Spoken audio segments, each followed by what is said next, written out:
takole, jaz sem ugašal iz telefona. Najprej bom povedal nekaj jaz, potem še vsi moji kolegi v ansamblu, ki sedijo odzad za mano, tako da nikamor ne pobegant.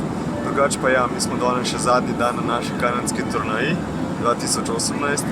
Bilo je super, bilo je 6 zelo lepih dni za nami.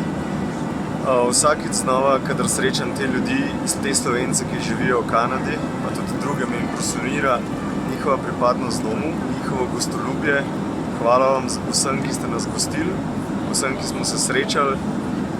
Lepo je, če se lahko na drugi strani oceana počutiš doma, tako da res jaz lahko rečem sam, da sem užival. Vesel sem, da sem tudi dobil svoje nove kavbojske škornje, pa vsekakor upam, da se srečamo tudi še v prihodnosti, ali v Sloveniji, ali pa tudi nazaj na vaši celini. Jaz bom najprej začel pri naših zelo gostoljubnih gostiteljih, spravi Slovencih, ki živijo v Kanadi. Bili so odlični gostitelji, pripravili so nam slovensko hrano, od restanega krompirja, potice in še marsičesa. Trudili so se, da kljub temu, da smo bili v Kanadi zelo kratek čas, da so nas peljali pogledati tudi kakšno zanimivost, ter so se zelo zabavali ob naših nastopih, kar nam je tudi veliko pomenilo in nam dalo še dodatni zagon. Drugače, v Kanadi imam dosti dobrih vtisov, poleg avtomobilov z velikimi motorji je mogoče naslednja zanimivost še to, da imajo na določenih predeljih pa zelo slabe ceste. Ampak nasplošno Kanada je bila super in se veselimo, da potujemo tja naslednjič, mogoče čez par let. Reč, da je pa sama pozitiva, sem zelo prijetno presenečen med Slovenci, ki živijo v Kanadi. Koliko jim še pomeni ta kultura, ohranjajo slovensko glasbo, slovenski jezik, slovenske navade. Stvar, ki me je še fascinirala, je to, da je bil pri zajtrku na razpolago rižov in krompir. Tega v Sloveniji imamo neobičajno za zajtrku. Drugače pa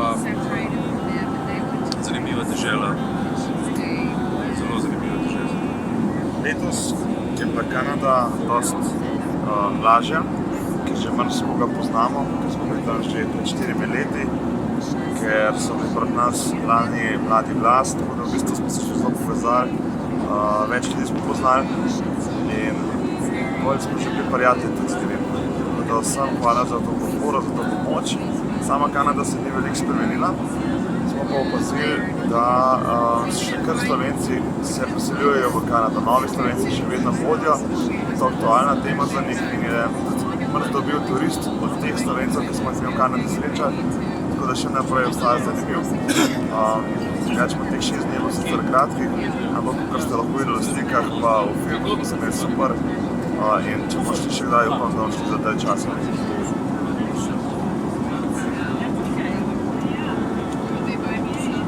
Najlepši vtis je toliko sprejem Slovencev, Kanadčanov, naših zamejcev, ki so že zdavnaj šli in niso pozabili Slovenije. Vse skupaj je bilo super, vreme vse je služilo, čeprav je dolga vožnja, nas to pravzaprav ni niti toliko zmotilo, tako da so v globalu te vtisi samo pozitivni. Vtisi iz Kanade so super, bil sem zelo presenečen nad odzivom naših Slovencev v Kanadi, ki živijo, nad sprejemom, nad dobro voljo, nad njihovo povezljivostjo, kar tega pri nas precej manjka. Tako da zelo sem impresioniran, pa sem kratko in želim spet na kakšno tako pot. Servus družba, mi smo že na poti domov v Slovenijo.